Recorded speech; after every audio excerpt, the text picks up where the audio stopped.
출애굽기 17장 8절부터입니다. 그때 아말렉이 와서 이스라엘과 르비딤에서 싸우니라. 모세가 여호수아에게 이르되 우리를 위하여 사람을 택하여 나가서 아말렉과 싸우라. 내일 내가 하나님의 지팡이를 손에 잡고 산꼭대기에 서리라. 여호수아가 모세의 말대로 행하여 아말렉과 싸우고 모세와 아론과 훌은 산꼭대기에 올라가서 모세가 손을 들면 이스라엘이 이기고 손을 내리면 아말렉이 이기더니 모세의 팔이 피곤하매 그들이 돌을 가져다가 모세의 아래에 놓아 그가 그 위에 앉게 하고 아론과 훌이 한 사람은 이쪽에서 한 사람은 저쪽에서 모세의 손을 붙들어 올렸더니 그 손이 해가 지도록 내려오지 아니한지라. 여호수아가 칼날로 아말렉과 그 백성을 쳐서 무찌르니라. 여호와께서 모세에게 이르시되 이것을 책에 기록하여 기념하게 하고 여호수아의 귀에 외워 들리라. 내가 아말렉을 없이 하여 천하에서 기억도 못하게 하리라. 모세가 제단을 쌓고 그 이름을 여호와 니시라 하고 이르되 여호와께서 맹세하시기를 여호와가 아말렉과 더불어 대대로 싸우리라 하셨다 하였더라. 아멘. 오늘은 아말렉과의 전쟁이 기록되어 있는데요. 선민들에게 하나님께서 영적 전쟁의 필승법을 가르쳐주고 있습니다. 너희들이 이렇게만 싸우면 반드시 어떤 전쟁에서도 전투에서도 승리할 수 있다는 거죠. 그래서 이 본문 자체가 굉장히 영적 전쟁을 또 삶의 현장에서 실질적으로 신앙생활을 하고자 하는 믿음의 성도들에게 있어서 너무나 중요한 말씀입니다.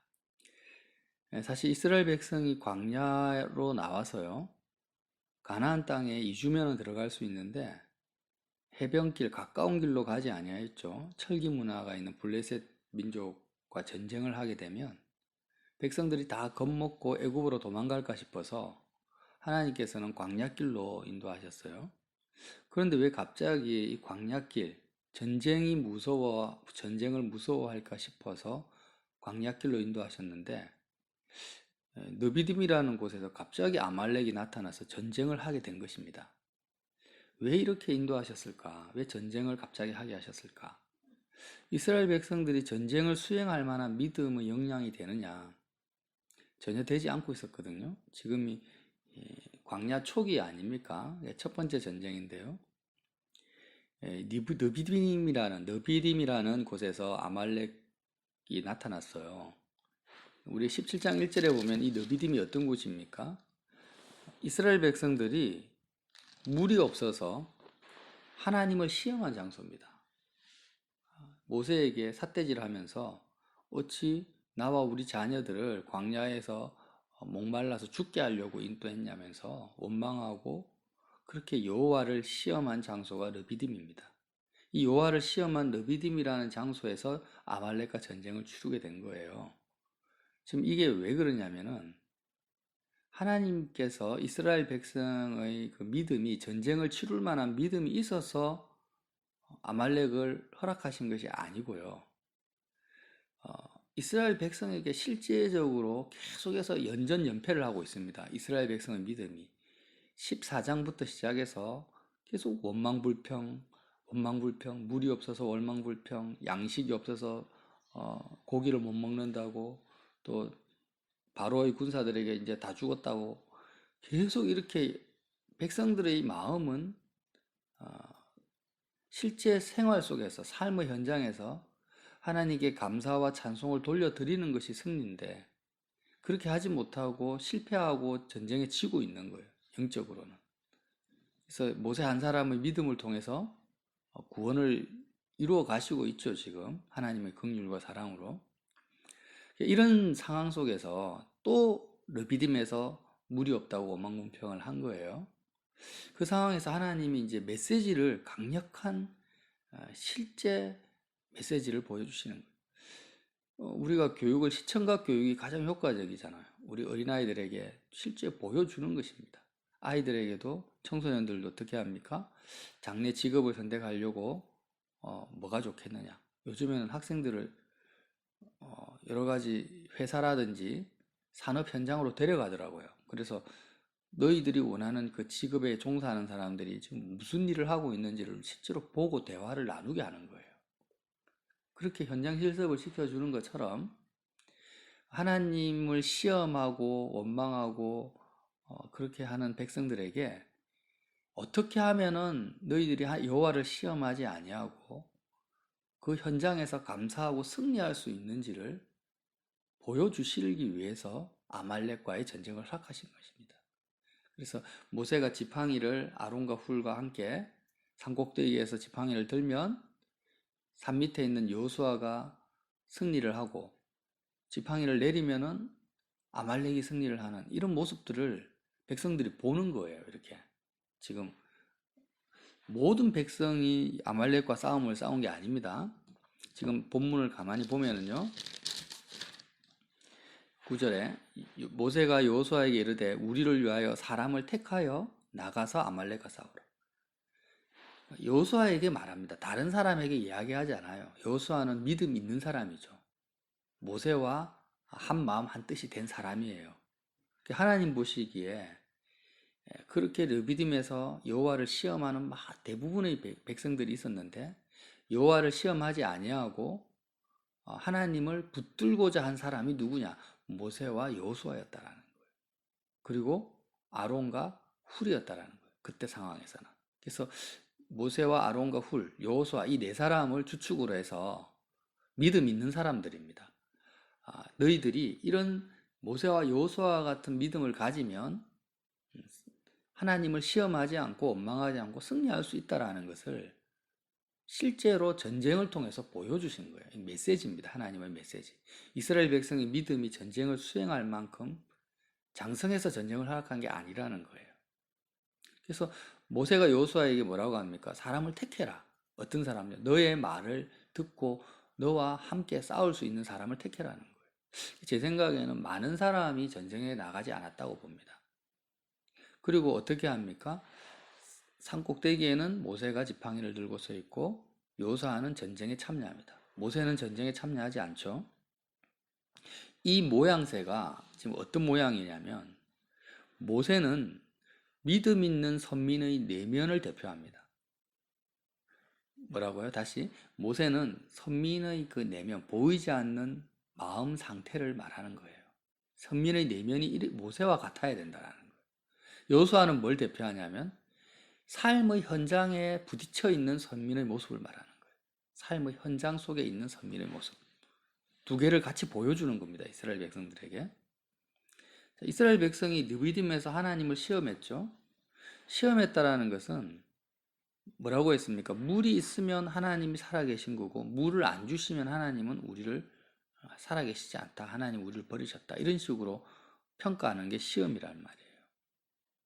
하나님을 시험한다라는 것은 다른 말로 하면 하나님을 내가 원하는 대로 행하지 않으면 난 당신을 하나님 자리에서 잘라버리겠다. 대통령을 탄핵하듯이 하나님을 탄핵하겠다라는 거예요. 하나님을 대적하는 것이 하나님을 시험하는 것입니다. 결국에는 뭐 때문에요? 눈에 보이는 상황 때문에, 내가 처한 환경 때문에 내가 원하는 대로 일이 풀리지 않고 상황이 흘러가지 않으면 나는 하나님을 잘라버리겠다. 탄핵시켜버리겠다. 이게 하나님을 시험하는 거죠. 이게 뭐예요? 하나님을 시험하는 것이 마귀에게 지는 거다. 아말렉에게 지듯이 영적으로 패배하는 거다. 그걸 말씀하시는 거예요. 전쟁이라는 상황은요, 지금 인간이 처할 수 있는 상황 속에, 상권 중에서 가장 인간의 마음을 사로잡아 버리는 사건이고 상황이 전쟁입니다. 지금 우리는 대부분의 젊은 사람은 전쟁을 경험하지 않았죠. 그러나 우리가 그냥 상식적으로도 알 수가 있어요. 실제로 전쟁터에 내가 들어가 있다. 전쟁에 임한 군사들 한번 보세요. 포탄이 날아다닙니다. 화살이 날아다니 그때는 비명소리가 들립니다. 적군이 과음을 지르면서 쳐들어옵니다. 옆에서 피가 낭자에 흐릅니다. 그런 상황에서요. 보이지 않는 하나님을 의지하고 붙든다라는 것은 정말 가장 힘든 상황이에요. 지금 이스라엘 백성은 전쟁이 아니고 앞에서 단지 목이 마른 것 때문에 하나님을 버려버리죠. 시험하고. 고기를 못 먹는다. 그냥 양식이 없는 것도 아니고. 고기를 못 먹는 것 때문에 하나님을 버려버려요. 시험하여 버려요. 탄핵시켜버리는데. 전쟁 상황은 어떻게 했습니까? 전쟁이 실제로 나면. 뭐 하나님이고 뭐고 없습니다. 그냥. 자, 이런 극단적인 전쟁 상황에서 지금 여호수아가 어떻게 하고 있는지, 또 모세가 어떻게 하고 있는지 백성들에게 보여주시는 거예요. 자, 모세가 어떻게 하고 있습니까? 반석을 쳤던 지팡이, 홍해를 갈랐던 지팡이를 산꼭대기에서 높이 들고 있습니다. 모세가 손을 들었는데 모세의 손에는 항상 지팡이가 있어요. 그래서 결국에는 지팡이를 높이 든 거예요. 르비딤에서 여호와께서 모세에게 뭐라고 했냐면 반석을 쳐라고 하죠. 백성들이 원망하니까 물이 없다고. 그런데 말씀을 17장 말씀을 보면 여호와께서 그 반석 위에 서 계셨다고 합니다. 6절에 내가 호렙산에 있는 그 반석 위 거기서 내 앞에 서리니 하나님이 반석 위에 서 계세요. 서 계신데 모세가 백성을 대표하는 모세가 지팡이로 그 반석을 치는 거예요. 이게 뭘 말하겠습니까? 이스라엘 백성이 하나님을 치는 걸 말하는 거예요. 여호와를 시험하는 게 뭐라고요? 반석을 치는 것처럼 하나님을 치는 것입니다. 반석 위에 하나님이 계시니까 경배하지 않고 곧 하나님의 이름으로 오신 예수 그리스도를 치는 거예요. 십자가 사건입니다. 하나님을 쳤으면은 거기에 심판과 저주가 나와야 되는데 뭐가 나옵니까? 거기서 물이 나온 거예요. 생수. 백성을 살리는 물이 나온 것입니다. 십자가 사건이에요. 이스라엘 백성들이 나중에 예수님을 치죠. 채찍질하고 실제로 뺨을 때리고 못 박아 버립니다. 그러면 하나님의 아들을 십자가에 못 박았으면 거기서 물이 나오는 게 아니라 물은 생명을 대표하는데 당장 다 죽어야 되는데 십자가 사건을 통해서 어떤 일이 벌어집니까? 생수가 흘러나오는 거예요. 지금 그 십자가를 대표하는 지팡이, 말씀을 대표합니다. 복음을 대표합니다. 그 모세가 그 십자가를 신약적으로 말하면요. 산꼭대기에서 붙들고 높이 들고 있습니다. 이 사건을 여호와의 니시, 여호와의 깃발이라고 해요. 여호와의 깃발. 전쟁에 있어서 깃발은요, 부대기는 승패를 좌우합니다. 내가 상대방의 부대 깃발을 빼앗으면 이겼다라는 것이고, 나의 부대기를 깃발을 빼앗기면 졌다라는 걸 상징합니다. 그래서 여호와의 니시, 여호와의 깃발이라는 것은 뭐냐? 이제 정리하자면 이거예요. 이스라엘 백성들이 처하는 여러 가지 물 떨어지는 상황, 양식이 없는 상황, 심지어는 이런 전쟁 상황이라 할지라도 너의 삶의 현장에서는 끊임없이 여호와를 시험할 수밖에 없는 그런 육신의 정욕과 싸우게 된다는 거예요. 전쟁 상황에서는 가장 뭐가 가장 소원이겠습니까? 전쟁에서의 승리예요, 승리. 그러니까 전쟁 상황에서는 이렇게 시험하는 거예요. 하나님, 내가 전쟁에서 승리하면 주님이 나와 함께 계시는 걸로 믿겠고, 전쟁에서 실패하면은 승리하지 못하면 하나님은 나를 버리셨습니다. 이런 식으로 여호와께 간구하게 되고 부르짖게 되고 여호와를 시험하게 되는. 이렇게 하는 것 자체가 뭐라고요? 지는 거라는 거예요. 영적 전쟁에서 지는 거예요. 그럼 내면은 어떻게 해야 되냐? 삶은 전쟁에 처해져 있지만 여호수아처럼 내면은 모세와 같아야 된다는 거예요. 십자가를 붙들으라는 것입니다. 그러면은 그 전쟁은 여호와께서 대신 싸우시리라. 이게 여호와 니시입니다. 여호와께서 대신 싸우시리라. 예를 들면 이런 거예요. 지금 영국과 독일이 월드컵 축구를 한다. 아주 이제 간단한 예를 한번 들어보겠습니다. 그러면 영국도 믿는 기독교 국가라고 할 수 있고 독일도 기독교 국가라 할 수 있죠. 그럼 서로 자기 팀을 응원하면서 하나님께 기도할 수 있습니다. 우리 팀에게 승리를 달라고. 하나님은 누구의 기도를 응답하시겠습니까? 독일 크리스찬입니까? 영국 크리스찬입니까? 하나님이 딜레마에 빠지겠습니까? 아닙니다. 어떻게 기도해야 되겠습니까? 대부분 그렇죠. 하나님 우리 팀 이기게 해주세요. 하나님이 우리를 더 사랑하시죠. 하나님이 영국을 사랑할지 독일을 사랑할지 어떻게 알 수 있습니까? 뭐 우리가 알 수가 없어요. 어떻게 기도해야 되느냐 보여주신 거예요. 모세처럼 해라. 너희의 내면은 모세와 같아야 된다. 지팡이를 높이던 모세. 예. 십자가 사건이 뭐냐? 세상과 죄에 대해서 내가 그리스도와 함께 죽은 거죠. 여호와를 시험하는, 즉 우리가 전체적인 맥락에서 아말렉과의 전쟁을 해석해야 됩니다. 아말렉과의 전쟁을 전체 맥락 계속해서 출애굽기 14장, 15장, 16장에서 하나님께서 이스라엘 백성을 시험하고 있잖아요. 그런데 17장에 와서는 이스라엘 백성은 오히려 하나님을 시험합니다. 이 맥락에서 아말렉과의 전쟁을 모세의 지팡이 사건을 해석해야 된다는 거예요. 우리가 본문의 흐름과 맥락을 벗어나서 해석을 하면 자의적 해석이 돼버려요. 그러니까 모세가 지팡이를 높이 든 사건은 뭐냐? 십자가 사건이 의미하는 것이 뭐냐? 여호와를 시험하는 것, 여호와를 탄핵하는 나죠. 여호와를 시험하고 탄핵하고 대적하는 나라는 존재가 그리스도와 함께 죽는 거예요. 여호와를 시험하는 나가 뭐라고요? 내가 처한 상황과 환경을 하나님보다 더 붙들고 있는 나라는 거예요. 내가 처한 상황과 환경. 그 전쟁이라는 극단적 상황을 줬어요. 그러니까 영국이든 독일이든지 간에 축구와 기도하는 크리스찬들은 어떻게 기도해야 됩니까? 모세가 지팡이를 든 것처럼 기도한다는 것은 독일 국민들은 내가 정말 우리 팀이 이겼으면 좋겠다 라는 하나님 이기게 해주세요. 이런 내가 죽어버려야 되는 거예요. 축구 경기를 하고 있는 상황 속에 내가 몰입되어 있잖아요. 지금 우리가 영국에게 이기는 것이 중요한 게 아니라는 거예요.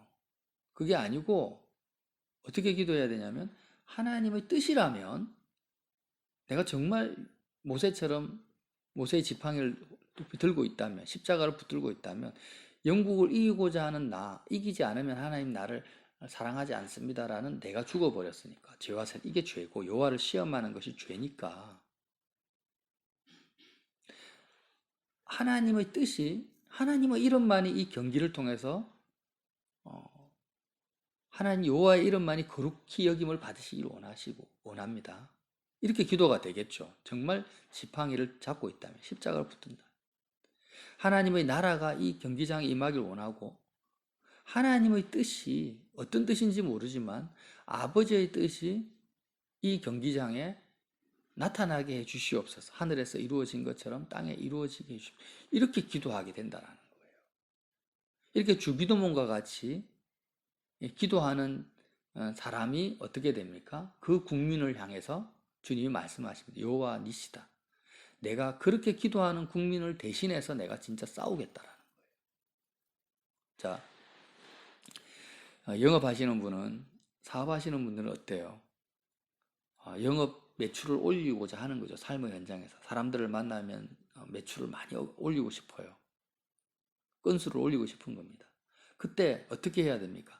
내가 지금 만나는 사람이 내 물건을 살 건지, 나와 계약을 할 건지 안 할 건지에 모든 마음이 쏠려있다. 이미 그 상태에서 여호와를 부르는 것은 뭐와 같습니까? 하나님을 대적하는 거예요. 여호와를 시험하는 것입니다. 그래서 그런 나를 보라는 거예요. 그 현장에서 나를 보고 온통 그 눈에 보이는 세상에 함몰되어 있고 세상에 사로잡혀 있는 세상이라는 보이는 걸 말합니다. 그게 사로잡혀 있는 사로잡힐 수밖에 없는 나죠, 사실. 그런데 나의 내면은 모세와 같아야 된다. 결코 내 손에서는 뭘 놓치면 안 됩니까? 지팡이를 놓으면 안 되는 거예요. 지팡이를 놓는 순간 나는 지는 거예요. 지팡이를 내려놓는, 지팡이가 뭐예요? 십자가를 의미합니다. 말씀을 의미합니다. 지팡이를 내려놓는 게 뭐예요? 내가 지금 내가 접한 이 세상에 함몰되어 있는, 세상에 대해서 함몰되어 있는 내가 죽었다, 그리스도와 함께. 이게 놓지 않는 거죠. 나는 그리스도와 함께 세상에 대해서, 죄에 대해서 나는 죽었다. 그러므로 내가 지금 처한 이 상황에서 내가 구할 것은 뭐예요? 하나님 아버지의 뜻밖에 없는 거예요. 오직 아버지의 이름만이 거룩히 여김을 받으시고 아버지의 통치만이 임하는 것입니다. 그렇게 삶의 현장에서 십자가를 붙드는 자를, 그 붙드는 선민들을 향해서 주님이 말씀하세요. 내가 대신 싸우겠다. 너는 두려워하지 마라. 너는 걱정할 거 없다. 이것만 하면 돼요. 너의 내면만큼은.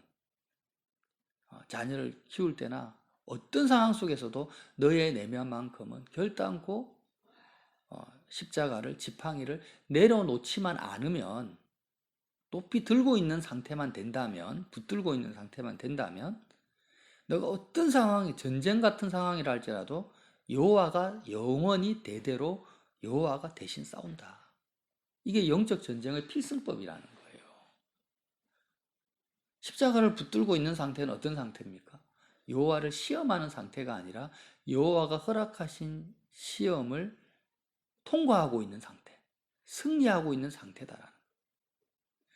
자, 모세는 육신의 힘이 약해서 지팡이를 내려놓을 수밖에 없지만 그리스도는 이미 완전한 승리를 이루셨습니다. 십자가에서. 우리를 위하여서 완전히 승리해버리신 거예요. 영원한 승리를 하신 거예요. 그래서 승리하신 주님을 붙들면 되는 거예요. 주님은 전쟁보다 더 극단적인 상황에 처하셨죠.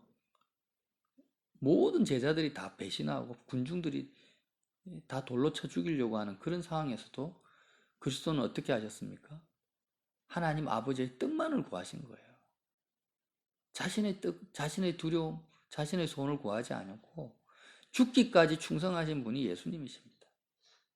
그 현장에서도, 십자가의 현장에서도 오직 아버지의 이름만이 거룩히 여김을 받기를 원하고 내 뜻대로 하지 마옵시고 아버지의 뜻대로만 하옵소서라고 기도하신 분이 예수님이신 거예요. 그렇게 승리하신 겁니다. 그래서 우리는 주님을 모방하라는 것이 아닙니다. 주님이 이루신 공로를 붙들으라는 거예요. 주님이 어떤 공로를 이루셨습니까? 여호와를 시험하는 내가 그리스도와 함께 죽게 하신 거죠. 그 역사적 사실이고 주님이 이루신 사건입니다. 그걸 붙들으라는 거죠. 내가 붙들어야 되겠다 이렇게 하는 뭐 이렇게 내 의지로 승리하라는 게 아니고요.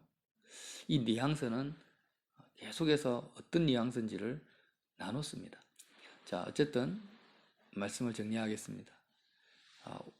이스라엘 백성에게, 여호와를 시험하는 이스라엘 백성에게, 시험할 수밖에 없는 믿음 없는 우리들에게 주님이 영적 전쟁의 필승법을 가르쳐 주셨어요. 오늘도 어떻게 보면 아멜렉과의 전쟁과 같은 상황을 우리가 접하게 될 겁니다. 우리 눈에 보이고 귀에 들리는데 또 내가 정말 간절히 원하는 상황이 들어올 겁니다. 그럴 때마다 내 마음이 외롭거나 슬프거나 안타깝거나 두렵거나 이럴 때마다 우리는 그 상황에 빠져가지고 하나님 도와주세요, 이거 도와주세요 하면서 내면 깊은 곳에는 하나님을 시험하게 될 거예요. 그러나 그게 빠지지 말고 우리의 내면을 어떻게 해야 된다고요? 모세와 같이 나는 이 상황에 빠져서는 안 된다. 이 상황 속에 접해 있는 나는 죽은 자다. 그리스도와 함께 나는 이미 죽은 자다. 나는 오직 이 상황 속에서 아버지의 뜻만이, 아버지의 이름만이, 아버지의 나라만이 임하시길 원합니다. 라고 십자가를 붙드는 믿음 있는 저와 여러분 되시기를 예수님 이름으로 빌어드립니다.